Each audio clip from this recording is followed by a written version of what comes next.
ഔറംഗസീബിന്റെ ശവകുടീരം പൊളിച്ചതുകൊണ്ട് ഇന്ത്യൻ ജനതക്ക് എന്ത് മോക്ഷാണ് കിട്ടാൻ പോകുന്നത്?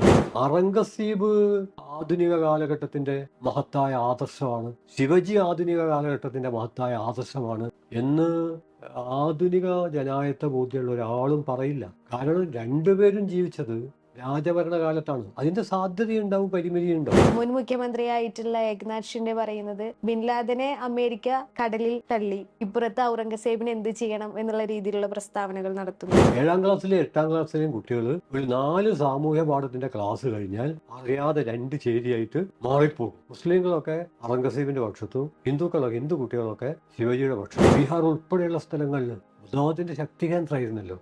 എവിടെ പോയി ബുദ്ധമതം? അതൊരു ദിവസം ആവിയായ അപ്രത്യക്ഷമായതല്ല, വംശഹത്യ നടത്തിയതാണ്. ആ വംശഹത്യയുടെ തുടർച്ചയിൽ തന്നെയാണ് ക്രിസ്ത്യൻ മുസ്ലിം ആരാധനാലയങ്ങളൊക്കെ തകർത്ത് അതിന്റെ വിശ്വാസ രീതികളൊക്കെ വെല്ലുവിളിച്ച് അതിന്റെ അഭിരുചികളൊക്കെ അട്ടിമറിച്ച് അതിന് സഹായകമാകുന്ന രീതിയിൽ ചരിത്രം പുനർനിർമ്മിച്ച് ഒരു വിധ്വംസ പ്രവർത്തനം. അതിൽ കൂടുതലോ അതിൽ കുറഞ്ഞോ ഫാസത്തിൽ നിന്ന് മറ്റെന്താണ് പ്രതീക്ഷിക്കാനുള്ളത്? ജനങ്ങൾക്ക് ആവശ്യമുള്ള വസ്തുക്കൾക്ക് ക്ഷാമമുണ്ട്, ചികിത്സിക്കാനുള്ള മരുന്നിന് ക്ഷാമമുണ്ട്, എന്നാൽ പ്രാർത്ഥിക്കാനുള്ള ആരാധനാലയങ്ങൾക്ക് ക്ഷാമമുള്ള ഒരു രാഷ്ട്രമല്ല ഇന്ത്യ. ഇന്ത്യൻ യാഥാർത്ഥ്യത്തെ മനസ്സിലാക്കണമെങ്കിൽ ഒരു കമ്മ്യൂണിസ്റ്റുകാരൻ്റെ മേശപ്പുറത്ത് 2 പുസ്തകം ഉണ്ടാവണം. ഒന്ന് കമ്മ്യൂണിസ്റ്റ് മാനിഫെസ്റ്റോ, രണ്ടാമത്തത് അംബേദ്കറുടെ അനിഹിലേഷൻ ഓഫ് കാസ്റ്റ്. യൂറോപ്പിലെ ഒരു ജനാധിപത്യവാദിക്ക് അതിൻ്റെ ആവശ്യമില്ല. ആ കമ്മ്യൂണിസ്റ്റ് മാനിഫെസ്റ്റോ മാത്രം വെച്ചാൽ യൂറോപ്പിനെ മനസ്സിലാക്കാൻ പറ്റും. എന്നാൽ ആ യുക്തി ഇന്ത്യയിൽ അതുപോലെ പ്രായോഗികമാവില്ല. സമകാലികമായിട്ടുള്ള ഏതാനും വിഷയങ്ങളിൽ തൻ്റെ നിരീക്ഷണങ്ങൾ പങ്കുവെക്കുന്നതിനായി ഡൂൾ ടോക്കിൽ നമ്മളോടൊപ്പം ഉള്ളത് KN ആണ്. മാഷെ സ്വാഗതം. മാഷെ, അടുത്തിടെ ചാവ എന്ന് പറയുന്ന ഒരു സിനിമ ഹിന്ദിയിൽ പുറത്തിറങ്ങിയുണ്ടായി. അതിനുശേഷം മഹാരാഷ്ട്രയിലെ മുഗൾ ചക്രവർത്തിയായ ഔറംഗസേബിനെതിരെ വലിയ രീതിയിലുള്ള രോഷം ഉണ്ടാവുകയും അതിൻ്റെ പേരിൽ സംഘർഷവും 80-ലധികം പേര് അറസ്റ്റിലാവുന്ന സാഹചര്യമൊക്കെ ഉണ്ടായി. യഥാർത്ഥത്തിൽ കല, സിനിമ എന്നൊക്കെ പറയുന്നത് സംഘപരിവാർ രാഷ്ട്രീയത്തെ എങ്ങനെയാണ് സ്വാധീനിക്കുന്നത്, അല്ലെങ്കിൽ ഏത് രീതിയിലാണ് ഒരു പിന്തുണ നൽകുന്നത്? സത്യത്തിൽ ഇത് നമ്മൾ കരുതുന്നത് പോലെ ഒരു സിനിമയുടെ മാത്രം പ്രശ്നമല്ല. മറിച്ച് എത്രയോ കാലമായി ചരിത്രത്തെ വളച്ചൊടിക്കുന്ന, വികൃതപ്പെടുത്തുന്ന ഒരു അവികസിത മാനസികാവസ്ഥ ഇന്ത്യയിൽ വളർന്നു കൊണ്ടിരിക്കുന്നുണ്ട്. അതിൻ്റെ വേര് അന്വേഷിച്ച് ചെന്നാൽ നമ്മൾ എത്തിപ്പെടുക ജാതി മേൽക്കോയ്മ എന്ന ഒരുപക്ഷെ ലോകത്ത് തന്നെ വേറിട്ട് നിൽക്കുന്ന ഒരു മർദ്ദക സ്ഥാപനത്തിലാണ്. ലോകത്ത് നിരവധി മർദ്ദക സ്ഥാപനങ്ങളുണ്ട്. പക്ഷെ അതിൽ ജാതി മേൽക്കോയ്മയുടെ മൗലികമായ സ്വഭാവം എന്ന് പറയുന്നത് അത് വളരെ സ്വാഭാവികമായി സ്വീകരിക്കാൻ ജനങ്ങൾ പരിശീലിപ്പിക്കപ്പെട്ടിരിക്കുന്നു എന്നുള്ളതാണ്. വല്ലപ്പോഴും എവിടെയെങ്കിലും പ്രകടമായി, പ്രത്യക്ഷമായി, നഗ്നമായി ഒരു ജാതി ആക്രമണം നടക്കുമ്പോൾ മാത്രമാണ് ഇങ്ങനെ ഒരു ജാതിക്കകത്താണല്ലോ ഞങ്ങൾ ജീവിക്കുന്നത് എന്ന് ആളുകൾ പെട്ടെന്ന് ഓർക്കുന്നത്. അതിനേക്കാൾ പെട്ടെന്ന് അവരത് മറന്നുപോവുകയും ചെയ്യുന്നത്. അദൃശ്യമായ വലിയൊരു തടവറയാണത്. അത് നിലനിൽക്കുന്നത് പലരും കരുതുന്നത് പോലെ അതിൻ്റെ പ്രത്യക്ഷ മർദ്ദന സംവിധാനങ്ങളിൽ മാത്രമല്ല. ഉദാഹരണമായിട്ട് ഓരോ ദിവസവും ഇന്ത്യയിൽ കൊല ചെയ്യപ്പെടുന്ന അടിസ്ഥാന ജനത, അതൊന്നും നമുക്ക് വലിയൊരു പ്രശ്നം പോലും അല്ലാതായി മാറിയിട്ടുണ്ട്. എന്നാൽ അതിനേക്കാൾ ഏറ്റവും അപകടകരമായി ജനവിരുദ്ധമായ ജാതിയുടെ മേൽക്കോയ്മ ആശയങ്ങൾ പ്രവർത്തിച്ചുകൊണ്ടിരിക്കുന്നുണ്ട്. ആ മേൽക്കോയ്മ ആശയങ്ങളിൽ നിന്ന് മാധ്യമങ്ങൾക്ക് പൂർണ്ണമായിട്ടും പുറത്തു കടക്കണമെങ്കിൽ വലിയ പോരാട്ടം അവർ നിർവഹിക്കണം. ഇല്ലെങ്കിൽ മാധ്യമങ്ങൾ എന്നതുകൊണ്ട് ഞാൻ വിവക്ഷിക്കുന്നത് പത്രം, റേഡിയോ, ടെലിവിഷൻ, സൈബർ സ്പേസ് എന്നിവ മാത്രമല്ല. നോവൽ, നാടകം, സിനിമ ഉൾപ്പെടെ എല്ലാം സൂക്ഷ്മമായ അർത്ഥത്തിൽ ആശയവിനിമയം, അനുഭവ വിനിമയം, അനുഭൂതി വിനിമയം ഇതൊക്കെ നിർവഹിക്കുന്ന മാധ്യമങ്ങളാണ്. നേരത്തെ കോമറേഡ് ചൂണ്ടിക്കാണിച്ച ചാവ എന്നുള്ള സിനിമയും ഔറംഗസീബിനെതിരെ പെട്ടെന്ന് പൊട്ടിപ്പുറപ്പെട്ടത് എന്ന് കരുതാവുന്ന എന്നാൽ അടിസ്ഥാനപരമായി അങ്ങനെ അല്ലാത്ത മുൻവിധിയിൽ അധിഷ്ഠിതമായ പ്രതികരണങ്ങളും ആ പ്രതികരണങ്ങളുടെ വേരുകളാണ് ഞാൻ ചൂണ്ടിക്കാണിക്കുന്നത് ഈ ജാതി മേൽക്കോയ്മയുടെ ഒരു കാര്യപരിപാടിയാണ്. അതായത് മുഗൾ കാലഘട്ടം എന്നുള്ളത് ഇന്ത്യയെ മലിനമാക്കിയ, ഇന്ത്യൻ സംസ്കാരത്തെ കളങ്കപ്പെടുത്തിയ, ഇന്ത്യയിലെ ജാതി മേൽക്കോയ്മയെ തകിടം മറിച്ച, അതിൻ്റെ മൂല്യബോധത്തെ വെല്ലുവിളിച്ച ഒന്നാണ്. അത് മധ്യകാലഘട്ടത്തിലെ മുസ്ലിം സംഭാവനകളെ പ്രതിനിധീകരിക്കുന്ന ഒന്നാണ് എന്നൊക്കെയുള്ള ഒരു കാഴ്ചപ്പാട്. ഇതിൽ ശരിയുമുണ്ട് തെറ്റുമുണ്ട്. തെറ്റെവിടെയാന്ന് പറഞ്ഞാൽ മുഗൾ സാമ്രാജ്യത്തിന് ജാതി മേൽക്കോയ്മയെ അടിസ്ഥാനപരമായി മറികടക്കാൻ കഴിഞ്ഞിരുന്നില്ല എന്നുള്ളതാണ്. അതായത് മുഗൾ സാമ്രാജ്യത്തിൻ്റെ അകത്ത് അതിൻ്റെ കൊട്ടാരത്തിലും അധികാര സ്ഥാപനങ്ങളിലും ജീവിച്ചിരുന്നത് ജാതി മേൽക്കോയ്മയുടെ തന്നെ ശക്തികളാണ്. അതേസമയം ജാതി മേൽക്കോയ്മക്ക് വിരുദ്ധമായ തരത്തിലുള്ള കലർപ്പിൻ്റെ കരുത്തും കാന്തിയും വ്യക്തമാക്കുന്ന നിരവധി ആർക്കിടെക്ചറുകൾ, ശില്പമാതൃകൾ, പൂന്തോട്ടങ്ങൾ, അതുപോലെ തന്നെ ഭാഷയിലെ കലർപ്പ്, ഉറുദു ഭാഷ. സാധാരണ മുഗൾ കാലഘട്ടത്തെക്കുറിച്ച് പറയുമ്പോൾ മഹത്തായ 3 അത്ഭുതങ്ങളെക്കുറിച്ച് പറയാറുണ്ട്. അതിലൊന്ന് ഗാലിബാണ്, മിർസ ഗാലിബ്. ഉറുദു ഭാഷ, താജ്മഹൽ, മിർസ ഗാലിബ്. ഇതൊക്കെയാണ് മുഗൾ കാലഘട്ടത്തിൻ്റെ ഏറ്റവും വലിയ സംഭാവനയായിട്ട് പറയാറുള്ളത്. ഇനി രണ്ടാമത്തെ കാര്യം, മുഗൾ രാജവംശം മാത്രമല്ല എല്ലാ രാജവംശങ്ങളെയും നമ്മൾ പരിശോധിക്കേണ്ടത് രാജപക്ഷ രാഷ്ട്രീയ പശ്ചാത്തലത്തിലാണ്, അല്ലാതെ ജനായത്വത്തിൻ്റെ പശ്ചാത്തലത്തിലല്ല. ജനായത്വത്തിൻ്റെ പശ്ചാത്തലത്തിൽ ഏത് രാജപക്ഷ ഭരണവ്യവസ്ഥയെ വിശകലനം ചെയ്യുമ്പോഴും ഒരുപാട് പരിമിതികൾ കാണാൻ പറ്റും. മുഗൾ ഭരണകൂടത്തിനും ഇത് ബാധകമാണ്. പക്ഷേ ഇന്ത്യൻ ചരിത്രം പരിശോധിക്കുമ്പോൾ സാമാന്യേന വിപുലമായ കേന്ദ്രീയ അധികാരത്തിൽ അധിഷ്ഠിതമായ, ബ്രിട്ടീഷുകാർ വളരെ ഭയത്തോടെ നോക്കിക്കണ്ട ഒരു അധികാരം. കാരണം മറ്റു പല രാജ്യങ്ങളും വളരെ ചെറുതാണ്, ഒരു 10 ഏക്കർ ഒക്കെ ഉള്ള ചെറുകിട രാജ്യങ്ങളാണ്. എന്നാൽ മുഗൾ സാമ്രാജ്യം ആ വിധം ചെറുതായിരുന്നില്ല. അതിൻ്റെ വൈപുല്യം തന്നെ സാമ്രാജ്യത്തെ സംബന്ധിച്ചിടത്തോളം ഭയപ്പെടുത്തിയിരുന്നു. മാത്രമല്ല, ഒന്നാമത്തെ നമ്മുടെ സ്വാതന്ത്ര്യ സമരം 1857, ആ സമരത്തിൻ്റെ നേതൃത്വം വഹിക്കാൻ, ആ കാലഘട്ടത്തിൽ സമരത്തിന് നേതൃത്വം കൊടുത്ത വ്യത്യസ്ത മതത്തിലും വ്യത്യസ്ത കാഴ്ചപ്പാട് പുലർത്തുന്നവരും ഐക്യകണ്ഠേന കണ്ടെത്തിയത് ബഹദൂർ ഷാ എന്ന മുഗൾ സാമ്രാജ്യത്തിലെ ഏറ്റവും അവസാനത്തെ ഏറ്റവും ബലഹീനായ രാജാവിനെയായിരുന്നു. അത് വ്യക്തമാക്കുന്നത് മുഗൾ സാമ്രാജ്യത്തിലെ ഏറ്റവും ബലഹീനായ രാജാവ് പോലും ഒരു സാമ്രാജ്യത്വ വിരുദ്ധ സമരത്തെ സംബന്ധിച്ചിടത്തോളം ബലമുള്ളവനാണ് എന്നൊരു കാഴ്ചപ്പാടാണ്. അപ്പോൾ ഞാൻ പറഞ്ഞു വരുന്നത്, നമ്മുടെ തന്നെ കേരളത്തിലെ തന്നെ പാഠപുസ്തകങ്ങളിൽ സാമൂഹ്യ പാഠം എന്നാണ് അതിനെ വിളിച്ചിരുന്നത്. അതിലെന്ത് സാമൂഹ്യതയാണ് സത്യത്തിൽ ഉണ്ടായിരുന്നത് എന്ന് ഇന്ന് തിരിഞ്ഞു നോക്കുമ്പോൾ സംശയാസ്പദമാണ്. അതിലൊരു ഭാഗത്ത് ഔറംഗസീബ്, മറുഭാഗത്ത് ശിവജി. ഔറംഗസീബ് മുസ്ലിം മതത്തെ പ്രതിനിധീകരിക്കുന്ന ഒരാൾ, ശിവജി ഹൈന്ദവ ആത്മാഭിമാനത്തെ പ്രതിനിധീകരിക്കുന്ന ഒരാൾ. അങ്ങനെ 2 മതങ്ങൾ തമ്മിലുള്ള ഏറ്റുമുട്ടലിൻ്റെ ഭാഗമായിട്ട് 2 സാമ്രാജ്യങ്ങൾ മാറുകയാണ്. മുഗൾ സാമ്രാജ്യത്തിൻ്റെ അവസാന കാലത്തെ സാന്നിധ്യമായ ഔറംഗസീബും ഔറംഗസീബിനോട് എതിരിട്ട മറാത്ത പ്രദേശത്തിൻ്റെ സമരനായകനായ ശിവജിയും 2 മതത്തിൻ്റെ പ്രതിനിധികളായിട്ട് ചുരുക്കപ്പെടുകയാണ്. ഇവിടെ ഒരിക്കലും 2 മതത്തിൻ്റെ പ്രതിനിധികളല്ല. ഔറംഗസീബ് മുസ്ലിം രാജാക്കന്മാരോടും ശിവജി ഹിന്ദു രാജാക്കന്മാരോടും ഏറ്റുമുട്ടിയിട്ടുണ്ട്. ഔറംഗസീബും ശിവജിയും തമ്മിലും ഏറ്റുമുട്ടിയിട്ടുണ്ട്. രാജഭരണകാലത്ത് വിവിധ മതത്തിൽപ്പെട്ട രാജാക്കന്മാർ ഏറ്റുമുട്ടുന്നൊന്നും അത്ര വലിയൊരു കാര്യമല്ല. മുഗൾ സാമ്രാജ്യത്തിൻ്റെ അധിപനായ ബാബർ തന്നെ ഇന്ത്യയിൽ കടന്നു വരുമ്പോൾ ഇവിടെ ഭരിച്ചിരുന്നത് ഇബ്രാഹിം ലോധിയാണ്. ഇബ്രാഹിം ലോധി എന്ന മുസ്ലിം രാജാവിനെ പരാജയപ്പെടുത്തിയിട്ടാണ് ബാബർ മുഗൾ രാജവംശം സ്ഥാപിക്കുന്നത്. പറഞ്ഞു വരുന്നതിൻ്റെ ചുരുക്കം, ഇതൊന്നും മതത്തിൻ്റെ പ്രശ്നമല്ല, പക്ഷെ ഇതിനെയൊക്കെ മതത്തിൻ്റെ പ്രശ്നമാക്കി മാറ്റി. അവിടെയാണ് ജാതി മേൽക്കോയ്മയുടെ വിജയം. അങ്ങനെ ആ പ്രശ്നം മുമ്പേ നിലനിൽക്കുന്നതാണ്.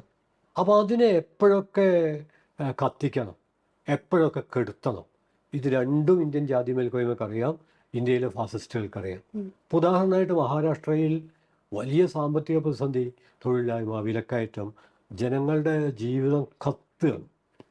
ഈ സമയത്ത് അതിനെതിരെ വിപുലമായൊരു ജനകീയ കൂട്ടായ്മ ഉണ്ടായിത്തീരുന്നത് ഫഡ്നാവിസിൻ്റെ സർക്കാരിന് സഹിക്കാൻ പറ്റില്ല.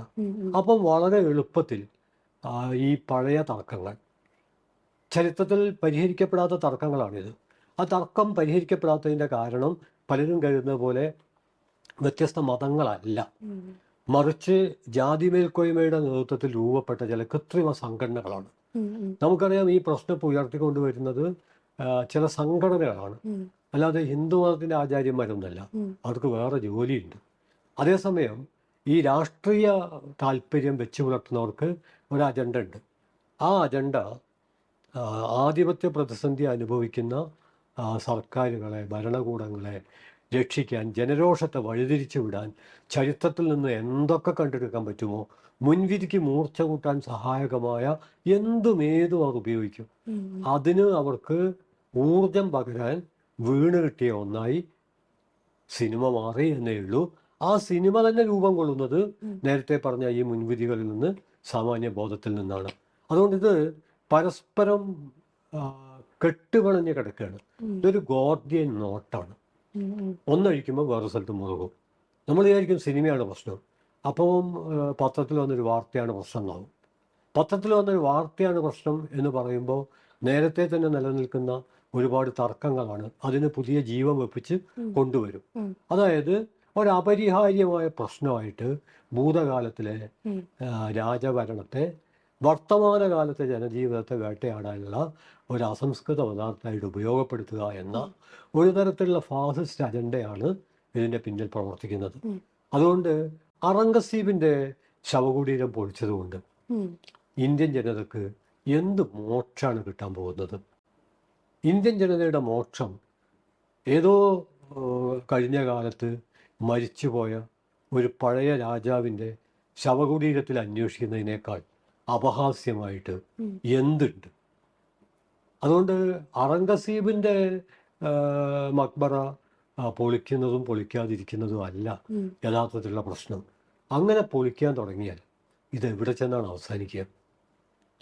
അപ്പോൾ ഇന്ത്യൻ ഫാസിസത്തെ സംബന്ധിച്ചിടത്തോളം അതിൻ്റെ പ്രധാനപ്പെട്ട അജണ്ട എന്ന് പറയുന്നത്, നമ്മൾ ചിലപ്പോൾ വിചാരിക്കും ഫാസിസ്റ്റ് പാർട്ടി എന്ന് നമ്മൾ കരുതുന്ന ഏതെങ്കിലും ഒരു പാർട്ടി അല്ലല്ലോ, അങ്ങനെ ഒരു പ്രത്യേക പാർട്ടി ആവണമെന്നില്ല. ജാതി മേൽക്കോയ്മയെ സംബന്ധിച്ചിടത്തോളം അതിൻ്റെ അജണ്ട പല കാലങ്ങളിൽ പല രീതിയിൽ അതിന് നടപ്പിലാക്കാൻ പറ്റും. അങ്ങനെ ഒരു അജണ്ടയായിട്ടാണ് ഇതിനെ തിരിച്ചറിയേണ്ടത് എന്നാണ് ഞാൻ വിചാരിക്കുന്നത്. അതുകൊണ്ടാണ് ഞാൻ പറഞ്ഞത്, നമ്മൾ മലയാളം പാഠപുസ്തകങ്ങളിൽ പോലും പഠിച്ചുകൊണ്ടിരിക്കുന്നത് 7ാം ക്ലാസ്സിലെയും 8ാം ക്ലാസ്സിലെയും കുട്ടികൾ ഒരു 4 സാമൂഹ്യ പാഠത്തിൻ്റെ ക്ലാസ് കഴിഞ്ഞാൽ അറിയാതെ 2 ചേരിയായിട്ട് മാറിപ്പോകും. മുസ്ലിങ്ങളൊക്കെ ഔറംഗസീബിൻ്റെ പക്ഷത്തും ഹിന്ദു കുട്ടികളൊക്കെ ശിവജിയുടെ പക്ഷത്തും. പക്ഷെ സത്യത്തിൽ ശിവജിയുടെ ജീവൻ തന്നെ രക്ഷിച്ചത് അദ്ദേഹത്തിൻ്റെ മുസ്ലിം പടയാളികളാണ്. അദ്ദേഹത്തിന് വേണ്ടി ജീവൻ ബലിയർപ്പിച്ചവരിൽ മുസ്ലിങ്ങളുണ്ട്. ഔറംഗസീബിൻ്റെ പടയാളികളിലും കൊട്ടാരത്തിലും ഹിന്ദുക്കളുമുണ്ട്. അതുകൊണ്ട് ഞാൻ ആവർത്തിക്കുന്നു, അടിവരയിടുന്നു, എത്ര തവണ ആവർത്തിച്ചാലും അതിയാവില്ല, ഇത് 2 മതങ്ങൾ തമ്മിലുള്ള പ്രശ്നമല്ല, ഇത് 2 മതസമൂഹങ്ങൾ തമ്മിലുള്ള പ്രശ്നമല്ല. ഇത് സത്യത്തിൽ ഇന്ത്യൻ ഫാസിസം നമ്മുടെ ചരിത്രത്തെ അട്ടിമറിക്കാൻ നടത്തുന്ന തുടർ പ്രക്രിയയുടെ ഒരു ഭാഗമാണ്. അതിലിടക്ക് ചിലത് പൊങ്ങി വരും, മറ്റു ചിലത് അപ്പം താന്നിട്ടായിരിക്കും ഇരിക്കുക. ഇത് താഴുമ്പോൾ വേറെ ചിലത് പൊങ്ങും. മലയാളത്തിലൊരു പ്രയോഗമുണ്ട്, മട്ടലുമ ചവിട്ടിയതുപോലെ. ഒരു തല ചവിട്ടുമ്പോൾ മറ്റേ തല പൊങ്ങും, മറ്റേ തല ചവിട്ടുമ്പോൾ ഈ തല പൊങ്ങും. ഇതിനൊരൊറ്റ പരിഹാരമേ ഉള്ളൂ. ചരിത്രത്തെ, ചരിത്രബോധത്തെ, ശാസ്ത്രബോധത്തെ അതിൻ്റെ സൂക്ഷ്മതയിൽ, സമഗ്രതയിൽ, സങ്കീർണതയിൽ മനസ്സിലാക്കാൻ പ്രാപ്തമായ ഒരു തലമുറയെ സൃഷ്ടിക്കുക എന്ന ഒരു വഴിയേ ഇതിനുള്ളൂ, വേറെ കുറുക്കു വഴികളില്ല. മാഷി പറഞ്ഞതിൽ നിന്ന് തന്നെ എടുക്കാണ്, VHP, ബജ്രംഗ് ദൾ പോലുള്ള സംഘടനകള് ഔറംഗസേബിന്റെ ശവകുടീരം തകർക്കണമെന്ന് പറയുന്നു. ഇല്ലാത്ത പക്ഷം വീണ്ടും ഒരു അയോധ്യ ഉണ്ടാകുമെന്ന് പറയുന്നു. അത് സമാനമായിട്ടുള്ള നിലപാട് RSSും എടുക്കുന്നു. അത്തരം ഒരു പ്രസ്താവനകളോട് അല്ലെങ്കിൽ നിലപാടുകളെ എങ്ങനെയാണ് മാഷ് നിരീക്ഷിക്കുന്നത്? അല്ല, അതിലൊരു അത്ഭുതമില്ല. ഇപ്പം VHPയും ബജ്രംഗ് ദളും RSSും ഔറംഗസീബിൻ്റെ ശവകുടീരത്തിലോ അല്ലെങ്കിൽ അദ്ദേഹത്തെക്കുറിച്ചുള്ള കാര്യങ്ങളിലോ കൈവെക്കരുത്, കാല് വെക്കരുത് എന്ന് പറഞ്ഞാലാണ് അത്ഭുതം. അവർ പറയുന്നത് എത്രയോ കാലമായി ജാതി മേൽക്കോയ്മ നിർമ്മിച്ച ഒരു സാമാന്യ ബോധത്തെ ശക്തിപ്പെടുത്തുകയാണ് അവർ ചെയ്യുന്നത്. മാത്രമല്ല, അവരതിനോട് കൂട്ടിച്ചേർത്ത് പറഞ്ഞത് അതിനേക്കാൾ ഇന്ത്യൻ ജനാധിപത്യത്തെ മതനിരപേക്ഷതയെ അസ്വസ്ഥപ്പെടുത്തേണ്ട കാര്യമാണ്. മതനിരപേക്ഷതയുടെ ഒരു സ്മാരകം പൊളിക്കപ്പെട്ടു എന്നുള്ളത് അഭിമാനവും അന്തസ്സുമായിട്ട് പറയുന്ന ഒരു രാഷ്ട്രീയ പ്രസ്ഥാനത്തെ സംബന്ധിച്ചിടത്തോളം അവർക്ക് എത്ര ജനലക്ഷങ്ങളുടെ പിന്തുണ ഉണ്ടെങ്കിൽ പോലും അവർക്ക് ജനാധിപത്യ മൂല്യങ്ങളുടെ പിന്തുണ ഇല്ല. കാരണം ഇവിടെ ആരാധനാലയങ്ങൾക്ക് ക്ഷാമമില്ല. ഇവിടെ ജനങ്ങൾക്ക് ആവശ്യമുള്ള വസ്തുക്കൾക്ക് ക്ഷാമമുണ്ട്, ചികിത്സിക്കാനുള്ള മരുന്നിന് ക്ഷാമമുണ്ട്. എന്നാൽ പ്രാർത്ഥിക്കാനുള്ള ആരാധനാലയങ്ങൾക്ക് ക്ഷാമമുള്ള ഒരു രാഷ്ട്രമല്ല ഇന്ത്യ. അങ്ങനെയുള്ള ഇന്ത്യയിൽ ഒരു വിഭാഗം, ഏതെങ്കിലും ഒരു വിഭാഗത്തിൻ്റെ ആരാധനാലയം പൊളിക്കേണ്ട ഒരു കാര്യമില്ല. പക്ഷെ ഞാൻ ഈ പറഞ്ഞതിൽ തന്നെ ഒരു ചെറിയ തരത്തിലുള്ള അരാഷ്ട്രീയത ഉണ്ട്. കാരണം അങ്ങനെ പറയാൻ പാടില്ല. ഒരു വിഭാഗം മറ്റൊരു വിഭാഗത്തിൻ്റെ ആരാധനാലയം പൊളിക്കുകയല്ല ഇവിടെ ഉണ്ടായത്. മറിച്ച് ഇന്ത്യൻ ഫാസിസ്റ്റുകൾ ഇന്ത്യയിലെ മതന്യൂനപക്ഷങ്ങളുടെ, മുസ്ലിങ്ങളുടെ, ക്രിസ്ത്യാനികളുടെ ഒക്കെ ആരാധനാലയം പൊളിക്കുകയാണ് ഉണ്ടാവുന്നത്. അതിനു മുമ്പ് ജാതി മേൽക്കോയ്മ നിരവധി ബുദ്ധവിഹാരങ്ങളൊക്കെ ജൈന വിഹാരങ്ങളൊക്കെ അടിച്ച് തകർത്തതിൻ്റെ തുടർച്ചയിലാണ് അതിൻ്റെ തിരിച്ചറിയൽ. ഇത് ഇന്ത്യൻ ചരിത്രത്തിൽ പുതിയ കാര്യമല്ല. ലോകത്തിൻ്റെ ബുദ്ധമത കേന്ദ്രമായിരുന്നു ഇന്ത്യ. പക്ഷെ ഇന്ന് ഇന്ത്യയിലെ ബുദ്ധമതത്തിൻ്റെ അവസ്ഥ എന്താണ്?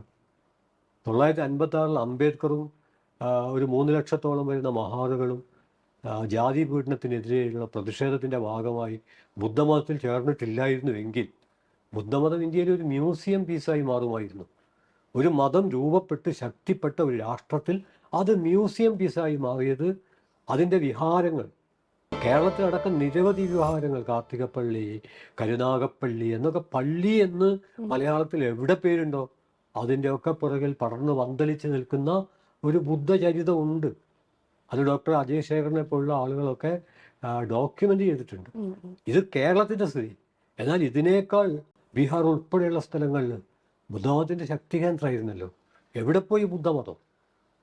അതൊരു ദിവസം ആവിയായ അപ്രത്യക്ഷമായതല്ല, വംശഹത്യ നടത്തിയതാണ്.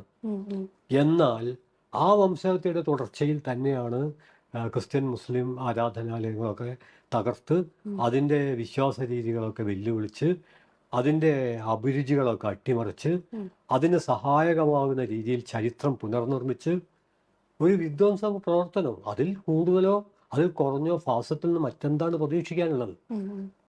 അതുകൊണ്ട് കോമ്രേഡ് നേരത്തെ ചോദിച്ച VHP, RSS ഈ സംഘടനകളൊക്കെ സത്യത്തിൽ അതിന് പ്രഖ്യാപിതമായ കാഴ്ചപ്പാടുണ്ട്.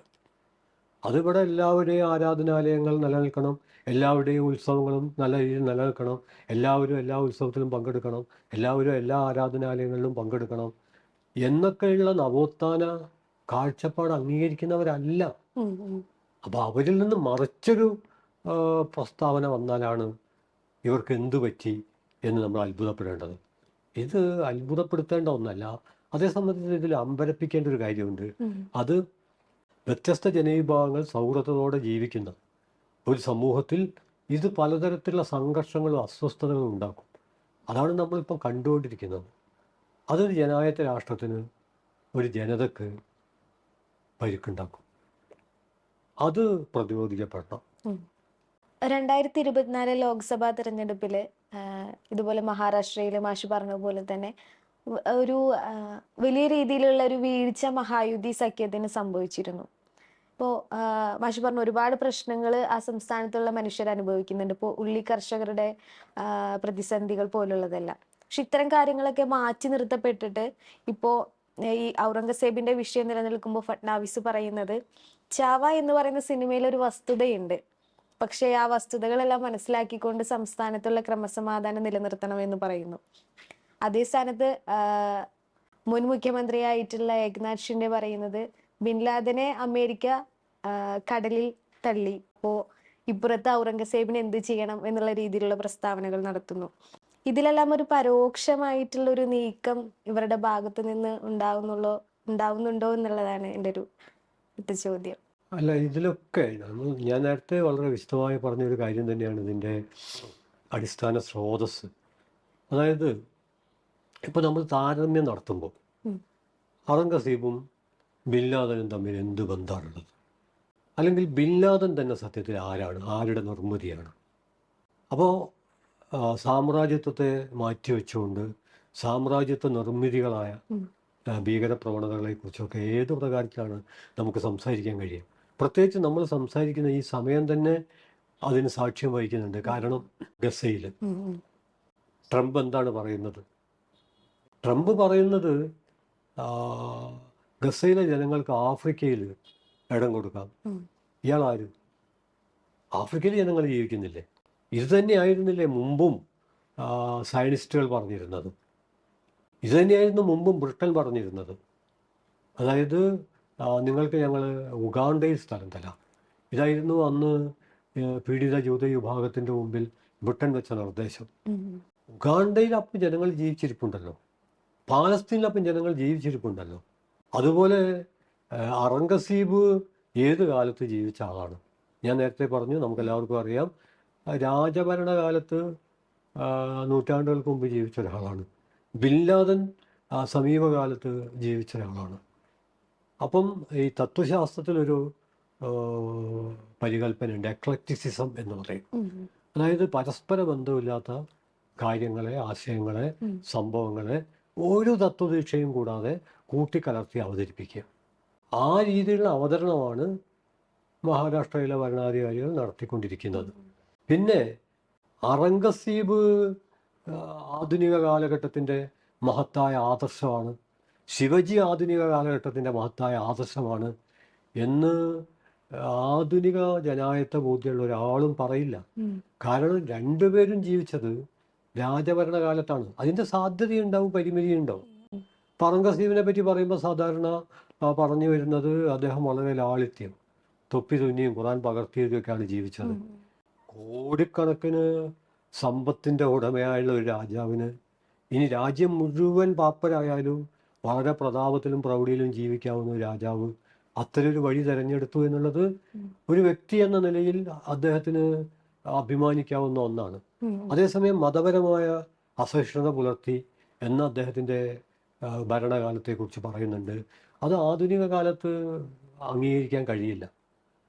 അപ്പം ഈ രീതിയിൽ രാജഭരണകാലത്ത് എല്ലാ രാജാക്കന്മാരുടെയും സാധ്യതകളെ വർത്തമാനകാലം ഉം.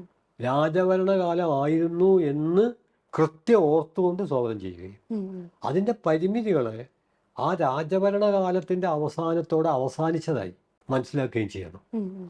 അതിന് പകരം രാജഭരണകാലത്തിൻ്റെ പരിമിതികളെക്കുറിച്ച് പറഞ്ഞിട്ട് വർത്തമാനകാലത്തെ മനുഷ്യരെ തമ്മിലടിപ്പിക്കാനുള്ള ആയുധങ്ങൾക്ക് മൂർച്ച കൂട്ടാനുള്ള ഏർപ്പാട് മുഗൾ സാമ്രാജ്യ സ്ഥാപകനായ ബാബറും അല്ലെങ്കിൽ അറംഗസീബും മമ്മദും തമ്മിൽ എന്ത് ബന്ധമുള്ളത്? മമ്മദും കുട്ടികൃഷ്ണനും ജോസഫും എല്ലാം ഈ രാജ്യത്ത് ഒരുമിച്ച് ജീവിക്കുകയും ഈ രാഷ്ട്രത്തിൻ്റെ പുനർനിർമ്മാണത്തിൽ ഒരേ വിധത്തിൽ പങ്കെടുക്കുകയും പല കാര്യങ്ങളിലും പരസ്പരം യോജിക്കുകയും വിയോജിക്കുകയും ഒക്കെ ജീവിക്കുമ്പോൾ മമ്മദ് പെട്ടെന്ന് അറംഗസീബിൻ്റെ പിന്മുറക്കാരനും കുട്ടികൃഷ്ണൻ പെട്ടെന്ന് ശിവജിയുടെ പിന്മുറക്കാരനായ മാറ്റി തീർക്കുന്ന യുക്തി അത് അങ്ങേയറ്റം അപകടം പിടിച്ച ഒന്നാണ്. അപ്പം അതുകൊണ്ട് ജനങ്ങളുടെ ജീവിതത്തിലെ മൗലിക പ്രശ്നങ്ങളിൽ നിന്ന് പിന്തിരിഞ്ഞു പോകാനും അത് മറച്ചു വെക്കാനുള്ള ഒരു മറയായിട്ടാണ് ഇതുപോലെ മുമ്പും ഉപയോഗിച്ചുകൊണ്ടിരുന്നത്. നമുക്ക് ഇപ്പം ചാവെന്നുള്ള സിനിമയെക്കുറിച്ചാണ് നമ്മൾ പറയുന്നത്. അതിനു മുമ്പ് പത്മാവതി ഉണ്ടായിരുന്നല്ലോ. പത്മാവതിയുടെ പ്രശ്നം എന്തായിരുന്നു? ഞങ്ങളുടെ പത്മാവതിയെ നിങ്ങളുടെ അലാവുദ്ദീൻ ഖിൽജി പ്രണയിക്കുന്നു.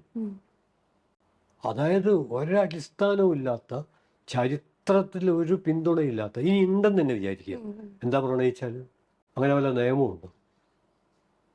അപ്പോൾ അസംബന്ധം പറഞ്ഞ് അല്ലാതെ നിങ്ങൾ പത്മാവതി ഏതെങ്കിലും ഒരു വിഭാഗത്തിൻ്റെ, അലാവുദ്ദീൻ ഖിൽജി വേറൊരു വിഭാഗത്തിൻ്റെയാണ് ആ കാലത്ത് ജീവിച്ച. അപ്പം സാഹിത്യത്തെ, കലയൊക്കെ അതീവ സങ്കുചിതമായിട്ട് മാറ്റി തീർക്കുക. അതിൻ്റെ പ്രത്യാഘാതം എന്താണെന്ന് പറഞ്ഞാൽ നമ്മൾ സർഗാത്മകത എന്നൊക്കെ പറയുന്നത് വല്ലാതെ സംഭ്രാന്താവും. സെൻസർഷിപ്പ് ഇല്ലാതെ തന്നെ ഓരോ കലാപ്രതിഭയും സ്വയം സെൻസർഷിപ്പ് ഏർപ്പെടുത്തേണ്ട ഒരവസ്ഥ വരും. ഇത് എഴുതാമോ, അങ്ങനെ വരയ്ക്കാമോ, ഇത് പറയാമോ, അങ്ങനെ ചുവട് വെക്കാമോ, ഒക്കെ കൺഫ്യൂഷനാവും. എവിടെ ഈ രീതിയിലുള്ള ഭയത്തിലധിഷ്ഠിതമായ സന്ദേഹം ഉണ്ടാകുന്നുവോ അവിടെ സർഗാത്മകത രോഗാതുരമോ. അപ്പം ഇത് ഏതെങ്കിലും ഒരു മഹാരാഷ്ട്രയിലെയോ ഏതെങ്കിലും ഒരു സിനിമയുടെയോ ഏതെങ്കിലും രാഷ്ട്രീയ പാർട്ടിയുടെയോ മാത്രം പ്രശ്നമല്ല. ഞാൻ തുടക്കത്തിൽ പറഞ്ഞുകൊണ്ടേയിരിക്കുന്ന ഇന്ത്യൻ നവഭാസം അതിൻ്റെ വേരാഴ്ന്നു കിടക്കുന്നത് ഇന്ത്യൻ ജാതി മേൽക്കോയ്മയിലാണ്. അതുപോലെ തന്നെ കോർപ്പറേറ്റ് മൂലധനത്തിലാണ്. കോർപ്പറേറ്റ് മൂലധനവും ജാതി മേൽക്കോയ്മയുടെ ആശയലോകവും ഉരുകിച്ചേർന്നുണ്ടായ അത്ര എളുപ്പമൊന്നും അതിജീവിക്കാൻ കഴിയാത്ത, എന്നാൽ ജനങ്ങളുടെ കൂട്ടായ ഐക്യത്തിലൂടെ അനിവാര്യമായും പരാജയപ്പെടുത്താൻ കഴിയുന്ന ഒരു ജനവിരുദ്ധ ശക്തിയാണ്. അത് എന്നും ഏതെങ്കിലും തരത്തിൽ ഇതുപോലുള്ള കാര്യങ്ങൾ കൃത്രിമമായിട്ട് സൃഷ്ടിച്ചുകൊണ്ടിരിക്കും. അല്ലാതെ അതിന് നിലനിൽപ്പില്ല. അപ്പം നമ്മളീ പറയുന്ന പോലെ ജനായത്ത മതനിരപേക്ഷ മാനവിക സോഷ്യലിസ്റ്റ് ആശയങ്ങൾ നിരന്തരം അവതരിപ്പിച്ചു കഴിഞ്ഞാൽ പിന്നെ ഇത്തരം പ്രതിലോമ രാഷ്ട്രീയ പ്രസ്ഥാനങ്ങൾക്ക് എങ്ങനെ നിലനിന്ന് പോകാൻ പറ്റൂ? നിലനിന്ന് പോകാൻ പറ്റില്ല. അതുകൊണ്ട് അവർ കൃത്രിമമായിട്ട് ഇത്തരം കാര്യങ്ങൾ പറഞ്ഞുകൊണ്ടിരിക്കും. പിന്നെ നമുക്കൊരു തെറ്റിദ്ധാരണ ഉള്ളത് ഭരണപക്ഷം പ്രതിപക്ഷം എന്നൊക്കെ ഉള്ളൊരു തെറ്റിദ്ധാരണ നമുക്കുണ്ട്.